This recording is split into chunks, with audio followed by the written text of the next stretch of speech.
Kira-kira apa yang akan kalian lakukan kalau kantor kalian itu melarang pacaran dengan sesama karyawan? Standar sih ya. Yang pasti kebanyakan sih nurut dan ya mending nyari pacar di luar kantor. Bener kan? Cerdas kalau kalian kayak gitu. Tapi gimana bang kalau saya suka sama karyawan sekantor? Ya kalau dari saya sih kalau bisa jangan sampai kelihatan biar kalian gak dipecat. Tapi kalau kalian udah sering keluar bareng dan yakin dia jodoh kalian ya udah nggak apa-apa. Tapi kalau bisa ya jangan sampai ketahuan lah sekali lagi. Dan kalau bisa juga jangan sampai ribut sama pacar kalian di kantor kayak mas-mas satu ini. 公司业务群里那个吐槽奇葩前任是你发的吧？ Shen Zongrui atau biar akrab kita panggil saja Lutfi. Seperti yang kalian lihat, masalah Lutfi sebenarnya bersumber dari chat mantan pacarnya yang bernama Shirley. Ya gimana nggak naik darah kalau tiba-tiba mantan pacarmu bilang bahwa dirimu adalah pria kikir, pelit, medit, mokondo, dan masih ditambah wajahmu yang dibilang nggak simetris. Kayaknya kalau bocah yang terakhir nggak perlu marah deh mas, kan bener kan ya? Ya udah malah, Mas Lutfi nggak apa-apa dilanjut aja marahnya. Tapi apakah ini semua benar salah Shirley? Tunggu dulu, apakah Lutfi pikir Shirley tak punya buktinya? Pertama, sehari setelah putus, kenapa Lutfi langsung meminta semua hadiah mewah pemberiannya sendiri? Itu semua adalah hadiah untuk pacarnya. Dan bukankah Shirley bukan lagi pacarnya? Jadi kenapa dia tidak boleh mengambilnya lagi? Ucap Lutfi dengan bangganya. Oke, meski jawaban pertama nggak ngotak, mending kita lanjut ke masalah kedua. Sewaktu mereka pacaran, apa sebutan orang yang mencuri password wifi tetangganya dan enggan beli paket internet sendiri kalau bukan pelit dan kikir? Dan Lutfi menjawab, kan tetangga sebelah emang jarang pulang. Kalau internetnya habis nggak dipakai, kan ya mubazir kan? Katanya. Lutfi. Oke, daripada saya marah nanggung, kita langsung aja ke masalah terakhir. Coba jelaskan apa maksudmu yang tidak mau beli tisu toilet sendiri dan malah ngambil tisu toilet kantor tiap pulang kerja. Bukannya tisu toilet kantor diganti tiap hari dan sering sisa banyak. Terus apa salahnya ngambil itu daripada dibuang? Bener gak? Oh lah kan pekok, pelitnya ngalahin Fir'aun, kok ya masih ngel dari tadi toh. Blok Lutfi. Terus bener dengan MPL malah kene. Dan masih ada satu lagi kata Shirley. Hanya pria bodoh dan pelit sepertinya yang bisa-bisanya punya AC di rumah tapi nggak pernah dihidupin. Dan lebih milih nggak pakai baju dan alasan nyari angin di balkon. Untung Mas Lutfi ini jauh di Cina. Kalau deket udah saya modelan kayak kau loh mas, emang pantas diputusin loh. Vivi, bodoh. Tak terima semua aibnya dibongkar, kini giliran Lutfi yang melepas topeng Shirley. Lutfi tahu kalau mungkin dirinya adalah pria tampan yang pelit. Tapi masih mending dirinya pelit karena meskipun dia tampan, dia tidak pernah selingkuh seperti Shirley. Jangan dipikir Lutfi adalah pria tampan yang bodoh. Ini kalau ngomong tampan sekali lagi saya pukul ya mas ya. Beneran, saya pukul Anda. Tapi ya udah, kita lanjutin dulu. Sabar kon. Apakah Shirley pikir Lutfi tidak tahu kalau Shirley telah berselingkuh dengan pria kaya raya selama mereka masih pacaran? Tuduhan Lutfi jelas bukan hanya gosip yang asal keluar dari mulutnya. Karena dengan mata kepalanya sendiri, Lutfi pernah melihat Shirley menaiki mobil Maserati biru yang malam itu berubah jadi mobil goyang. Bukan seperti Lutfi yang pengecut, Shirley pun mengakui kalau dirinya memang main hati, bahkan main yang lain. Tapi ia melakukan itu karena Lutfi hanyalah karyawan miskin yang selama ini hobi pura-pura sebagai sultan yang ternyata gak ada sama sekali kue kikere Vivi. Tuh.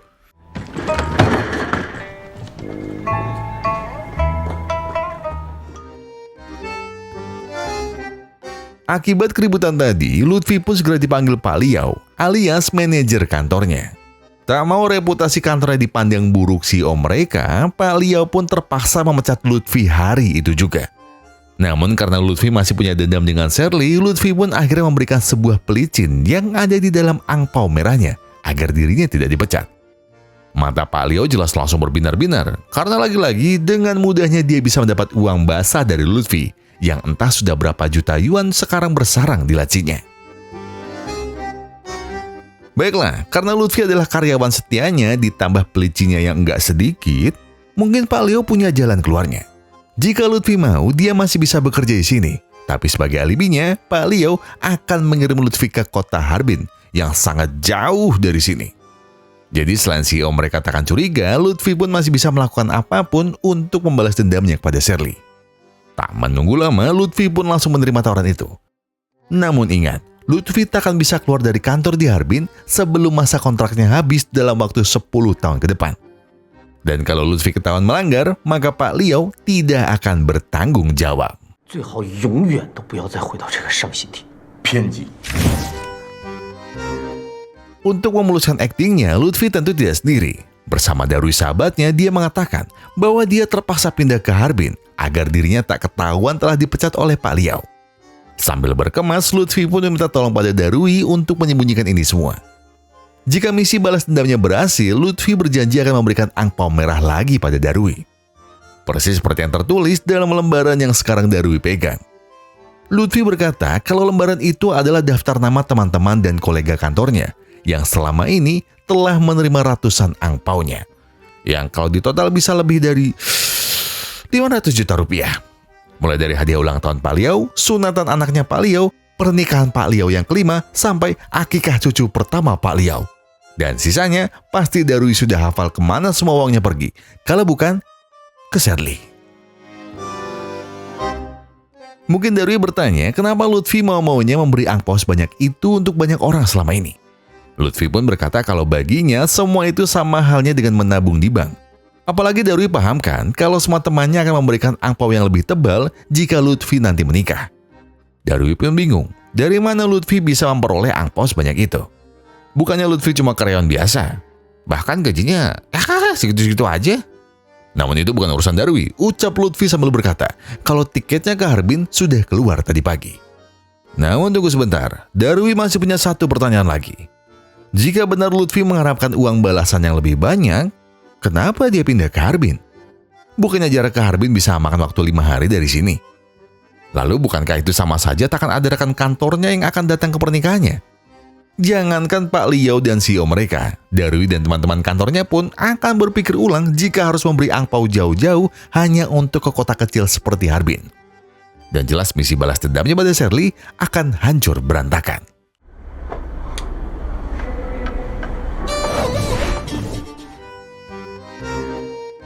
Setelah berpikir keras, Lutfi akhirnya kembali melobi Pak Liao agar ia tidak jadi pindah ke Harbin.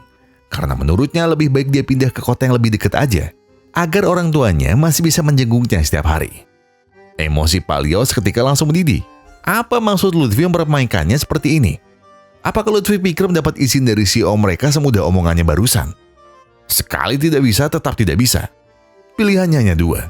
Lutfi pindah ke Harbin atau dia harus angkat kaki dari kantor. Merasa Pak Liao masih bisa disogok, sekali lagi dia pun menyelipkan angpau agar keputusannya bisa berubah. Namun semuanya harus sia-sia setelah Pak Liao hanya berlalu begitu saja. 搞定了，搞定个屁！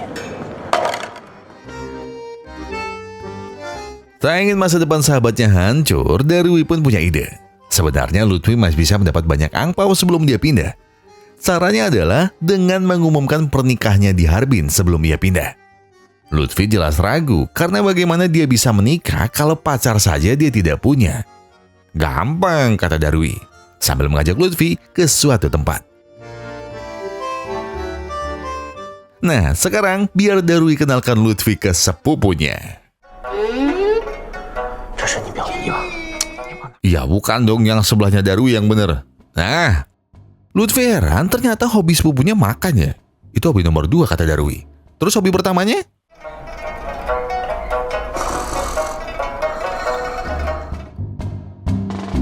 Lutfi yang tidak ingin mendapat pacar di bawah Shirley pun terpaksa menolak sepupu Darui. Karena meski pernikahannya nanti hanya pura-pura, tapi dia ingin punya calon istri yang harus lebih istimewa dari Shirley. Namun semuanya berubah saat tiba-tiba Pak Liao SMS bahwa Lutfi harus pergi ke Harbin sebelum bulan depan. Maka dengan ini Lutfi bilang pada Darui bahwa misinya akan dimulai hari ini juga. Pertama, Lutfi akan mendatangi rumah Shirley dan memberitahunya kalau sebentar lagi dia akan segera menikah sebelum kepindahannya ke Harbin. Dan tak hanya itu, agar dia bisa mendapat angpau pernikahan yang lebih tebal, Lutfi pun tak tanggung-tanggung memberikan segepok uang pada Shirley sambil mendoakan agar Shirley bisa segera menyusulnya ke pelaminan. Namun sebelum itu, Lutfi sebenarnya penasaran dengan pacar baru Shirley yang katanya lebih baik darinya. Jangan-jangan pacar Shirley hanya bapak umur 50 tahun, gundul, pendek, buncit, dan tidak setampan dirinya. Bener kan?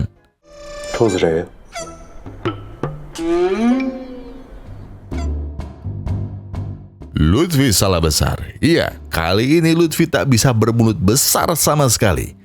Karena kenyataannya pacar Shirley yang sekarang benar-benar 1000 kali lebih tampan darinya. Dan rupanya Darwi pun punya pandangan yang sama seperti saya, bahwa Lutfi tak ada apa-apanya dari pacar baru Shirley. Merasa harga dirinya diinjak-injak, Lutfi akan membuktikan kalau dirinya bisa mendapat wanita yang lebih cantik, seksi, putih, mulus, pintar, dan lulusan kampus ternama di Inggris. Yang intinya enggak kayak sepupu Darwi yang... 表妹啊，对不起，不是那意思啊，开玩笑。表妹，表妹，开玩笑嘛，表妹。你看。Oke, kalau begitu, sepertinya Darwi punya ide agar misi balas dendamnya bisa berjalan sesuai rencana. Perkenalkan, namanya Ellie, aktris blasteran Cina Inggris yang akan menjadi calon istri Lutfi. Oh iya, untuk meyakinkan Ellie, Darwi pun mengatakan kalau Lutfi adalah seorang produser sekaligus lawan mainnya di film terbaru mereka yang berjudul Angpau Merah 100 Juta Yuan yang mendapat sponsor penuh dari Hollywood. Nah, untuk skripnya akan menceritakan tentang seorang pria yang ditinggal nikah mantan pacarnya. Dan rencananya si pria ingin balas dendam dengan mengadakan pesta nikah yang luar biasa agar dia bisa mendapat angpau 100 juta yuan. Supaya ia bisa membuat mantan pacarnya menyesal 7 turunan. Tak disangka, Ellie berkata kalau ini adalah film pertama dengan premis cerita yang sangat unik yang pernah ia mainkan. Lalu Ellie tiba-tiba bertanya, peran seperti apa yang harus ia mainkan? Dan bagaimana karakter yang Lutfi inginkan?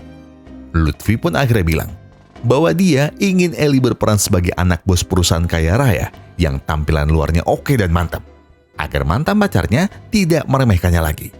Baik mas, tunggu sebentar ya, ucap Ellie dengan lembut.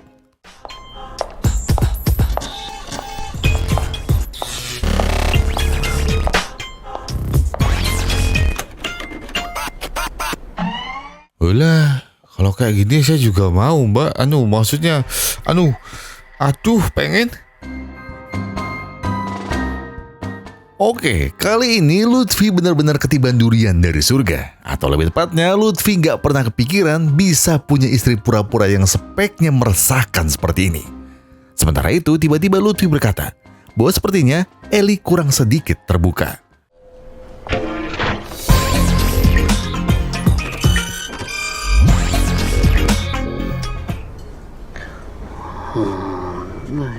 Aduh, mbak, kalau gini saya mau diisep nggak? Maksudnya mau disedot nggak? Salah juga. Aduh, apa namanya? Mbak, saya kokon, boleh minta dipangku nggak? Oke, cukup. Jangan sampai Lutfi mimisan di sini. Setelah melihat kemampuan Ellie, Lutfi pun berkata kalau Ellie bisa mulai bekerja mulai besok untuk menemaninya di forum terakhir Lutfi sebelum kepindahannya ke kantor baru di Harbin. Sebelum beraksi, Darwi sebagai sutradara pun berkata kalau Ellie harus bisa meyakinkan semua orang bahwa dia adalah calon istri Lutfi yang terpelajar, terpandang, dan lebih kaya dari Shirley. Oke, Ellie mengerti. Sementara itu di sisi lain, Lutfi pun mulai berpamitan pada CEO mereka dan ingin mengucapkan banyak terima kasih pada semua orang di kantornya yang 10 tahun terakhir telah menemaninya di sini. Dan di momen inilah Lutfi mengumumkan bahwa dia sudah resmi bertunangan dengan seorang anak bos perusahaan asal Guangzhou. Dan rencananya dia akan menikah di Harbin sebulan lagi. Dia berharap semoga semua orang di sini bisa hadir di pernikahannya nanti. Lutfi tahu, mungkin mereka semua mengira kalau Lutfi sedang bermimpi di siang bolong. Maka untuk membuktikan perkataannya, Lutfi pun ingin mengenalkan calon istrinya saat ini juga.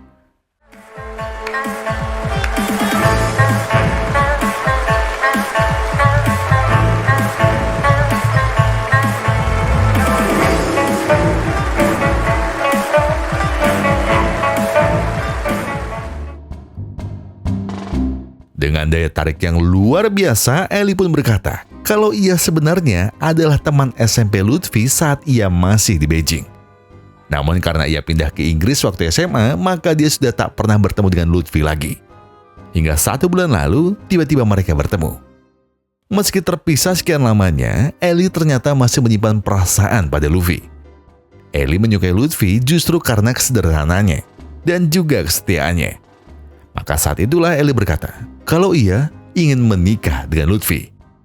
Dan sebelum Ellie mengurus segala keperluan pernikahannya, Ellie ingin berterima kasih kepada Shirley karena ia sudah menjaga Lutfi selama ini.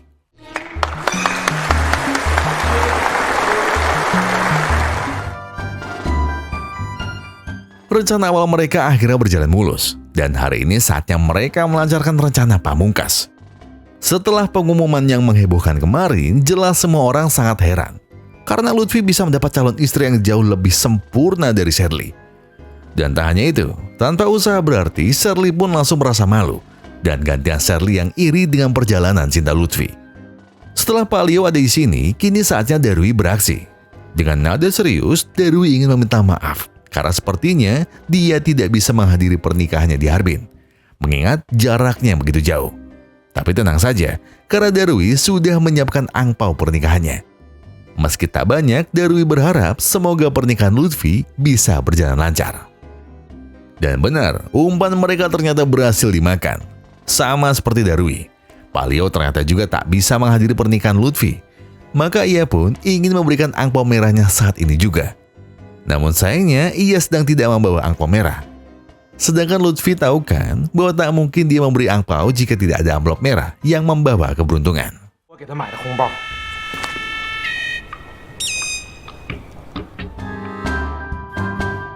Meskipun begitu, ternyata teman mereka berkata kalau ia sedang tidak membawa uang cash. Sama sepertinya, Pak Leo juga berkata bahwa ini semua orang pasti tak akan bawa uang cash kemana-mana. Benar kan?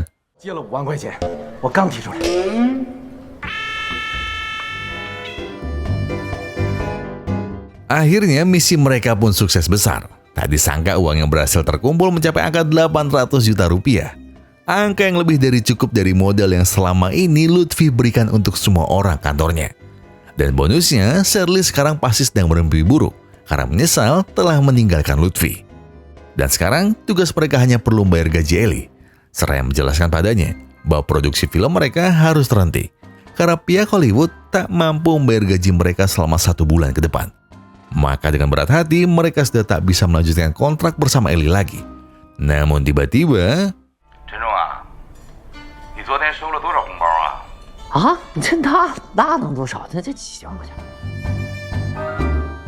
iya, Lutfi benar-benar tak menyangka resiko dari rencananya ternyata justru menimbulkan masalah baru. Memangnya apa yang terjadi? Jadi setelah mereka semua berhasil meraup untung sisi kantor, ada seseorang yang curiga pada pernikahan Lutfi. Yang jangan-jangan itu hanyalah pura-pura. Dan di detik itu juga Lutfi paham bahwa yang melaporkannya tentu adalah Shirley. Lalu masalahnya ada di permintaan Pak Leo.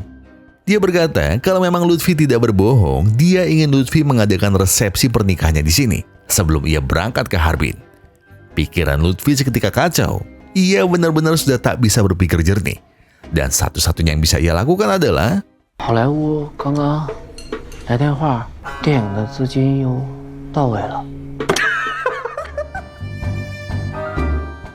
Dan benar, pada akhirnya rencana Lutfi harus terus berlanjut sampai skenario pernikahannya berhasil.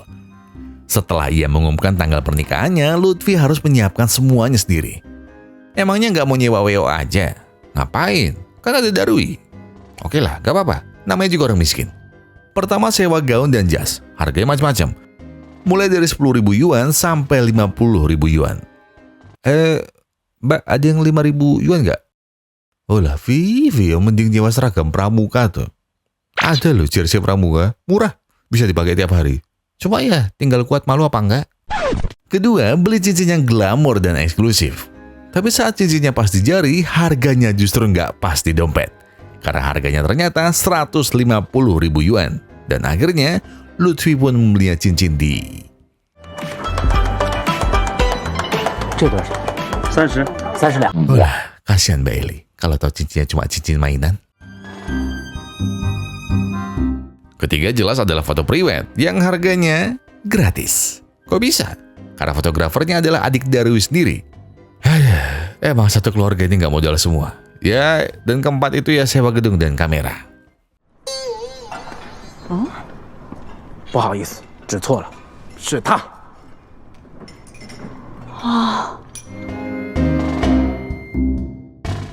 Dan langkah terakhir adalah casting pemeran orang tua Ellie. Terus orang tua Lutfi, nah kalau yang ini harus orang tuanya asli. Lutfi jelas bingung, karena itu sama saja dengan memberitahu orang tuanya kalau pernikahannya palsu. Tapi Darui menjelaskan, bukankah jika orang tua aslinya hadir takkan ada yang akan mencurigai pernikahannya? Lagi pula Lutfi hanya perlu berkata pada orang tuanya kalau ini adalah proyek film, iya kan? Tapi sebenarnya ibunya sedang sakit, dan Lutfi tak tega membohonginya. Lalu Darui mengingatkan, semuanya terserah Lutfi. Kalau dia ingin rencananya berhasil, maka dia harus mengorbankan perasaan orang tuanya, atau karir dan harga dirinya akan hancur.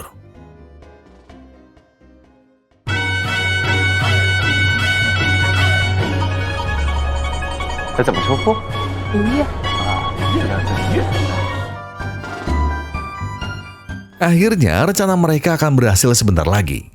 Pesta pernikahan low budget yang tak disangka akan menghasilkan jutaan yuan dalam sekejap. Meskipun orang tua Lutfi tahu semua ini hanyalah proyek film semata, tapi untuk sang ibu ini adalah mimpi yang sudah lama ia impikan dan akan menjadi kenyataan. Sang ibu tiba-tiba berkata kalau ia berharap ini bukanlah sandiwara belaka. Terlebih dia juga berharap kalau Ellie adalah menantu aslinya. Karena di dalam hatinya, sang ibu hanya ingin melihat putranya benar-benar menikah sebelum ia mengembuskan nafas terakhirnya.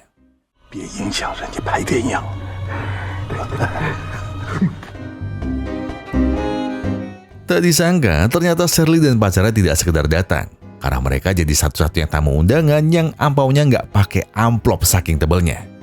Di sana Pak Leo pun langsung bilang pada Shirley kalau Lutfi tak mungkin berbohong dengan massa sebanyak ini. Lagi pula, kalau pernikahannya palsu, mengapa Lutfi tak gentar sedikit pun? Tanpa rasa takut, Shirley berkata kalau ia akan membuktikan ucapannya. Di luar, tiba-tiba ada sepasang tamu tak diundang yang tiba-tiba merusuh. Dan saat ditanya teman Lutfi, mereka berkata kalau mereka berdua bukan orang asing. Karena mereka sebenarnya adalah orang tua Ellie yang asli.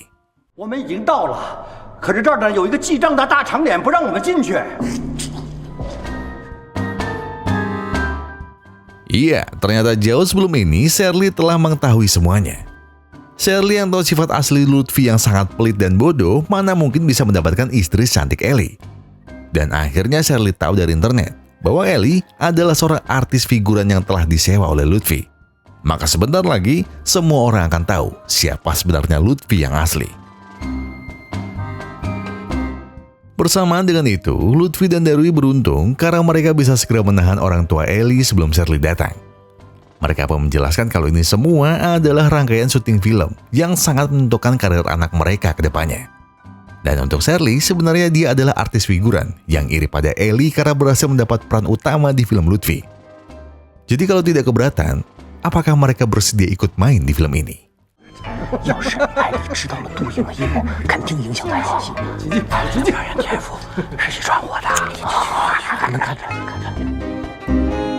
Sementara itu, Shirley hanya bisa menunggu di kamar mandi setelah orang tua Ellie tahu tujuan Shirley yang sebenarnya. Walau sempat ragu karena ada sedikit gangguan dan perubahan rencana, namun pernikahan mereka akhirnya bisa berjalan dengan lancar. Hingga tiba saatnya, Pak Leo diminta untuk sedikit memberikan ucapan selamat dan juga doa untuk pernikahan mereka. Sampai tiba-tiba ada sebuah masalah yang sebenarnya bukan masalah. Setelah ciuman yang tak sengaja, seketika semua orang menyuruh Lutfi dan Ellie untuk berciuman saat itu juga. Tak ingin rencananya berantakan, Lutfi pun pasrah saat Ellie tiba-tiba melayangkan bibirnya.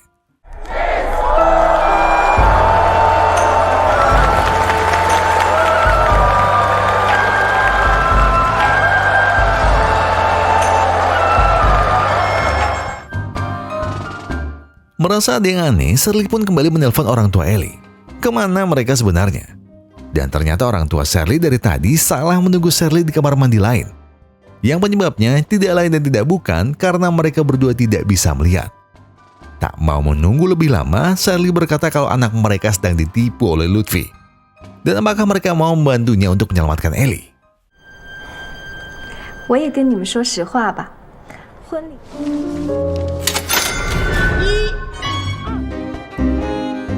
Maka saat itu juga Shirley pun segera menghentikan resepsi palsu mereka. Dengan membawa orang tua Ellie, Shirley yakin kalau semua orang akan tahu bahwa ini semua adalah akal-akalan Lutfi yang sengaja menyewa Ellie yang sebenarnya adalah seorang artis figuran. Bukankah begitu Paman dan Bibi? Semula Shirley yakin akan rencananya, hingga orang tua Ellie tiba-tiba mengatakan sesuatu. 我实在装不下去了，大姐妈，对不起，杜女士，我们才是演员。我们也不要了。这个给你吧。 Merasa kalau semuanya hanya permainan, Shirley pun tak terima dengan pernikahan Lutfi. Dan justru karena hal itulah, Pak Leo otomatis langsung mengusir Shirley. Karena ia sudah membuat malu kantornya dengan tindakannya yang keterlaluan. Dan dengan perginya Shirley barusan, sekaligus menjadi tanda bahwa mulai sekarang, Lutfi dan Ellie telah sah menjadi sepasang suami istri.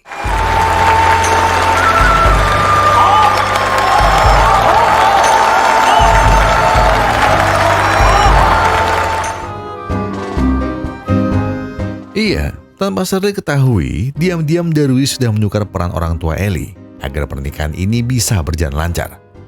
Dan tanpa diduga, berkat pernikahan palsu ini, keuntungan Lutfi langsung melonjak tinggi. Yang jika di total, Lutfi telah menghasilkan 10 juta yuan atau sekitar 23 miliar rupiah hanya dalam sehari. Namun, mengapa Lutfi malah terlihat tidak bahagia? Apakah jumlah ini kurang fantastis untuknya? Akhirnya Lutfi pun berkata, kalau ia sangat merasa bersalah telah menipu semua orang. Apalagi Lutfi telah menipu Ellie dan juga orang tua mereka berdua. Apa yang harus dilakukan untuk menutupi semua kebohongan ini? Bagaimana jika ada orang yang tahu bahwa apa yang dilakukan Shirley adalah sebuah kebenaran? Darwi pun berkata kalau Lutfi tak perlu khawatir. Bukankah ia akan pindah ke Harbin? Kenapa Lutfi tak membawa Ellie ikut bersamanya untuk sementara? Dan mengatakan pada semua orang kalau mereka telah bercerai. Untuk itu, sekarang mereka harus segera menemui Ellie sebelum semuanya terlambat. Belum sempat Lutfi mengatakan niatnya, tiba-tiba Ellie ingin tahu bagaimana akhir dari film mereka. Dengan bangga Lutfi berkata kalau semua orang akhirnya tahu bahwa Lutfi adalah pria yang beruntung karena bisa menikah Ellie. Sekaligus menjadi sultan kaya raya dari angpau merah pernikahannya. Dan Shirley harus dipecat dari perusahaannya karena sudah membuat malu CEO mereka. Dengan polosnya, Ellie yang tidak tahu apa-apa kemudian bertanya, apakah tidak ada hukuman untuk Lutfi yang sudah menipu banyak orang? Lutfi yang bingung dengan maksud Ellie hanya menggelengkan kepalanya. Lalu apa tujuan mereka membuat film ini? Apakah untuk mengajarkan pada semua orang kalau menipu dan merugikan orang lain adalah hal yang mulia? Mendengar pertanyaan Ellie, Darwi pun berkata, kalau film mereka hanya hiburan biasa yang tak perlu pesan moral dalamnya. Jika memang cerita film mereka salah, apakah Ellie punya solusi ending yang lebih baik? Bukankah akan lebih baik jika Lutfi mengakui kebohongannya dan meminta maaf pada semua orang? Jawab Ellie to the point. Tak cukup dengan itu, Ellie tiba-tiba berkata, kalau ia punya tambahan ide untuk ending mereka. Mengapa Lutfi tidak mengembalikan semua uangnya? Daripada jawaban Ellie semakin menyudutkan mereka, Darwi pun langsung mengatakan niatnya untuk memperpanjang kontrak Ellie ke Harbin. Dan sebagai endingnya, Darwi ingin mereka bercerai setelah 1 bulan di Harbin. Bagaimana? I'm so sorry， 对不起。艾丽，你这扮演我们就完蛋了，艾丽。 Keesokan paginya, saat Lutfi ingin berangkat ke Harbin, Pak Leo tiba-tiba ingin menyampaikan kabar bahagia. Telah rapat bersama CEO mereka dan melihat kerja keras Lutfi selama ini, maka Pak Leo akan mengabulkan penangguhan tempatnya kerja. Alias, Lutfi tak perlu pindah jauh ke Harbin, dan ia tetap bisa bekerja di sini, karena ia tak perlu khawatir dengan Shirley lagi. Sebab Shirley telah dipecat karena sudah mencoreng nama kantor mereka dengan tuduhan kriminalnya kemarin. Serta satu lagi, melihat peluang bisnis ayah Ellie yang adalah seorang CEO di Inggris, Pak Leo ingin melebarkan kantor pemasaran mereka sampai ke Inggris. Dan jika Lutfi mau, dia akan langsung diangkat menjadi manajer di kantor mereka yang baru.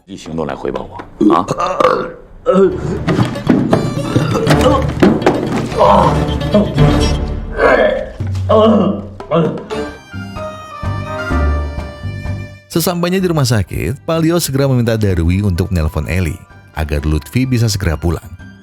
Karena besok CEO mereka ingin bertemu dengan Lutfi. Seperti diserang kepanikan yang sama, Darui berkata kalau ia bisa merawat Lutfi tanpa bantuan Ellie. Namun Pak Liao justru semakin marah pada Darui karena kebodohannya. Apakah Darui pikir ia bisa menggantikan peran istrinya? Sampai tiba-tiba...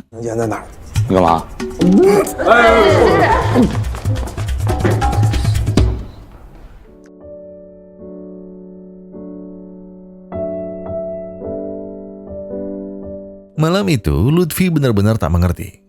Mengapa ia begitu percaya dengan rencana bodoh Darui yang malah membuatnya menderita seperti ini? Lutfi menyalahkan Darui karena gara-gara idenya soal pernikahan pura-pura, masalah Lutfi bukannya selesai, malah justru semakin rumit. Sekarang beban pikirannya semakin berat karena rasa bersalahnya yang tidak kunjung berlalu. Kalau ia menyuap Pak Liao agar dia tetap di Harbin, maka Lutfi sama saja membuka rahasianya sendiri. Menyadari kesalahannya, Darui pun menawarkan solusi terakhir. Iya, Lutfi harus menikahi Ellie secara resmi. Karena hanya dengan begitu, Lutfi tak harus menipu banyak orang lagi. Mendengar itu, Lutfi pun berkata, kalau ia sudah muak harus menipu orang tuanya, teman kantornya, lalu sekarang, apakah ia harus menipu Ellie lebih jauh? Apakah Darui pikir mereka takkan semakin menyakiti perasaan Ellie? Sekarang Lutfi paham kenapa Darui sering menyuruhnya berbohong. Itu karena Darui iri dengan kesuksesannya, bukan? Darui iri karena sekarang dirinya telah mendapat promosi jabatan. Iya kan? Dan Lutfi paham, Darui sengaja menyuruhnya menikahi Ellie justru karena ia ingin rahasianya terbongkar. Dan setelah itu, Darui bisa merebut hati Ellie. Bukankah begitu? Hei, 小点声行不行？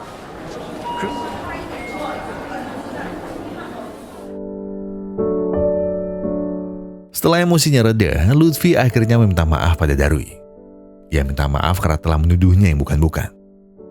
Lutfi hanya merasa tak berguna karena telah membuat hidup orang lain menjadi berantakan.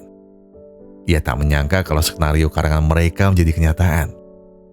Lutfi juga tak menyangka akibat drama palsu mereka, karir Shirley harus pupus begitu saja.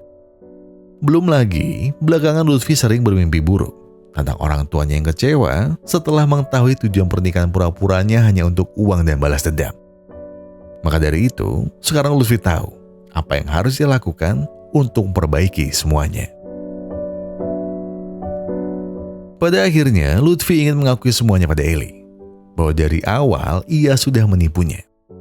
Atau dengan kata lain, pernikahan mereka kemarin bukan sebuah film. Iya, Lutfi akhirnya mengatakan kalau pernikahan mereka hanya sebuah kebohongan untuk membalaskan dendamnya pada Shirley, serta untuk mendapat uang sebanyak mungkin dari angpau pernikahan itu. Dari dalam hati terdalamnya, Lutfi minta maaf karena sudah membohongi Ellie dan orang tuanya.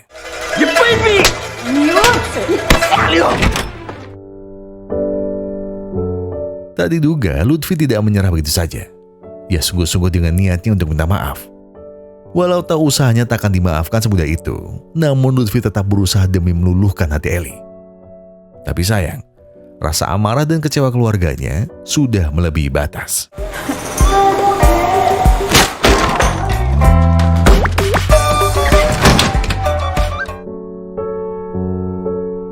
Meski permintaan maafnya ditolak berkali-kali, tapi tetap Lutfi tidak akan pulang sebelum mendapat kata maaf dari Ellie.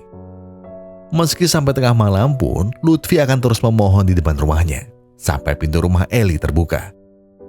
Dan di saat itulah, Ellie akhirnya mau memberinya kesempatan sekali lagi.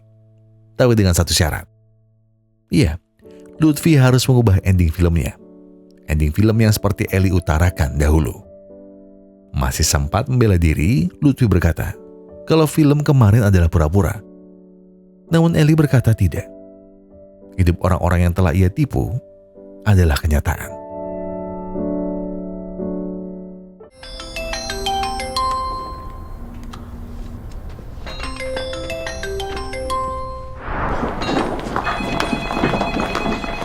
Iya, sudah tak ada jalan lain.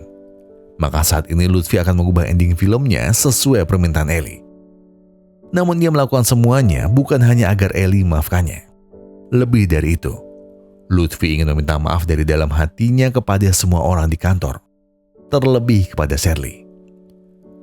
Di depan semuanya, Lutfi mengaku bahwa pernikahannya kemarin adalah pura-pura. Dugaan Shirley benar. Lutfi sengaja menyewa seorang aktris untuk pura-pura menjadi pasangannya. Selain untuk membuat Shirley iri, Lutfi juga ingin melipat gandakan angpau yang sudah ia berikan selama ini. Lutfi tahu ia salah. Namun sebenarnya, Lutfi terpaksa melakukan semua itu karena ibunya sedang sakit dan harus dioperasi. Shirley mendengar itu penasaran. Mengapa Lutfi tak pernah memberitahunya? Lutfi hanya tersenyum dan berkata, semenjak ibu Shirley menghinanya sebagai pria miskin yang tak punya rumah dan mobil, Lutfi jadi sering meminjam uang ke rentenir untuk membuktikan pada ibu Shirley bahwa ia pantas mendapatkan putrinya. Namun di saat yang sama, ibu Lutfi ternyata mengidap gagal ginjal yang menyebabkan Lutfi terpaksa menciptakan semua drama ini. Itulah mengapa alasan Lutfi sangat ingin sekali mendapatkan semua angpaunya kembali. Dan tentang semua perilaku pelitnya di awal cerita, itu semua karena Lutfi benar-benar tak punya uang sepeser pun untuk sekedar bertahan hidup. Itu semua Lutfi lakukan bukan karena pelit. Justru karena ia tidak ingin selalu diremehkan orang lain. Jadi sekali lagi, tolong maafkan aku. 对不起，董事长。对不起，所有的同事们。你决定和陈仲在一起了？ Ya. Mungkin kalian bingung dengan keputusan Ellie yang tiba-tiba ingin menikah dengan Lutfi. Ya, sebenarnya nggak tiba-tiba juga sih. Kenapa? Itu semua berawal dari ciuman pertamanya dengan Lutfi di resepsi pernikahan. Iya, ternyata dari situlah Ellie sadar bahwa ia telah menyukai Lutfi karena ia tidak berusaha mengambil kesempatan di dalam kesempitan. Tapi sebelum itu, orang tua Lutfi bertanya, bukankah Lutfi telah dipecat dari kantor? Enggak om, jawab Lutfi. Perilaku Lutfi memang sangat fatal. Namun justru karena kejujurannya itulah, CEO mereka tidak jadi memecat Lutfi. Sebaliknya, Lutfi tetap dianggap menjadi manajer pemasaran di kantor pusat mereka. Dan Lutfi bilang, semenjak dia mengenal Ellie, Lutfi jadi sadar bahwa ia bukanlah pria yang baik dan sempurna seperti bayangannya. Sebaliknya, di luar semua kekurangannya, Lutfi bersyukur karena masih ada Ellie yang mau menerimanya dengan apa adanya. Baiklah, kalau cinta mereka sudah bulat, kapan hari pernikahan mereka? Dengan menunduk, Lutfi berkata bahwa mereka tidak perlu menikah ulang, karena semua tabungannya sudah ia gunakan untuk pernikahan pura-puranya kemarin. Nggak bisa, ucap calon mertuanya. Mereka harus tetap menikah. Namun kali ini tidak di Cina, melainkan di Inggris sana. Karena ayah Ellie akan mengundang semua kerabat dan rekan-rekan kerjanya di Inggris untuk menghadiri pernikahan mereka berdua. Apakah hanya itu? Ya jelas enggak juga. Karena mereka tetap menikah ala Cina, maka calon mertuanya memastikan bahwa angpau merahnya di Inggris nanti akan jauh lebih banyak dari yang bisa Lutfi bayangkan.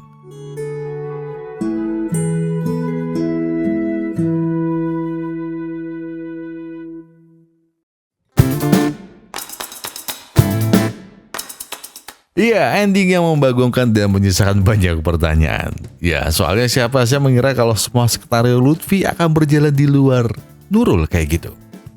Siapa coba yang gak mau nikah pura-pura sama Ellie, dan ternyata malah nikah beneran. Belum lagi skenario film yang awalnya menempatkan Ellie sebagai anak CEO atau bos kaya raya, ternyata malah bukan cuma peran film. Karena di dunia nyata, orang tua Ellie adalah seorang bos perusahaan eksportir benang sutra terbesar di Inggris. Kalian gak nyangka? Dan saya tahu dari mana? Nah,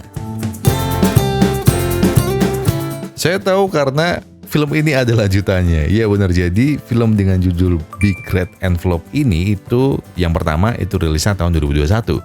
Dan yang kedua itu rilis tahun ini. Dan saya sih belum dapat cerita fullnya ya, cuma yang pasti lanjutannya dari film ini. Tapi saya yakin kalau filmnya bakal lebih seru lagi dan bakal lebih kocak lagi, lebih kocak. Ya Allah. Ya, yang pastinya lanjutan dari film ini bagaimana kelanjutan si Lutfi ini untuk menjadi sultan kaya raya beneran setelah dia menikah sama Ellie. Nah, kayaknya seru sih, dan saya melihat aktor castingnya itu isinya saya sangat hafal. Kalau kalian ingat ada film yang viral itu di Reels, kalau nggak salah judulnya itu yang dia ngelukis terus keluar yang aslinya. Nah, salah satunya adalah orang itu. Mungkin bisa dilihatin ya, Geng, mukanya kayak gimana. Nah, yang ini. Kalian juga bisa nonton film yang ini. Tapi buat kalian yang mau kalau film ini kita lanjutin, coba kalian komen di bawah. Kalau rame, saya bakal gas secepat mungkin. Percaya, sumpah beneran yang ini, sumpah. Tapi sebelum saya menutup video ini, saya pengen memberikan satu pesan, atau enggak sih, bukan pesan ya, sesuatu untuk ngingetin kalian, dan juga reminder buat saya kalian. Yang pasti, soal makna dari film ini, kurang lebih kayak gini, kata Le Bagong. Menjadi jujur di zaman sekarang memang sulit, tapi akan lebih sulit kalau kalian terus hidup dalam kebohongan. Sebab kalian akan lelah untuk menutupi banyak kebohongan dengan kebohongan lain. Saya Gogo dan Sedapi Musra Epic Glory mengucapkan terima kasih. Terima kasih buat kalian semua yang sudah menonton video ini sampai habis. Terima kasih buat kalian yang sudah memberikan like. Terima kasih buat kalian yang sudah mensubscribe dan juga memencet tombol thanks-nya. Karena apapun yang kalian lakukan untuk channel ini sudah bantu channel ini berkembang sampai hari ini. Sumpah, jadi sekali lagi terima kasih. Dan sebagai penutup, saya pengen bilang ke kalian semua, kalau kalian lagi banyak masalah itu berat banget, yang tenang, nggak perlu buru-buru, tidak perlu nyusu-nyusu. Selesaikan semuanya dengan kepala yang dingin. Jadi sekarang tarik nafas, buang, tinggal kopinya, ambil gorengnya dan sebatin aja dulu.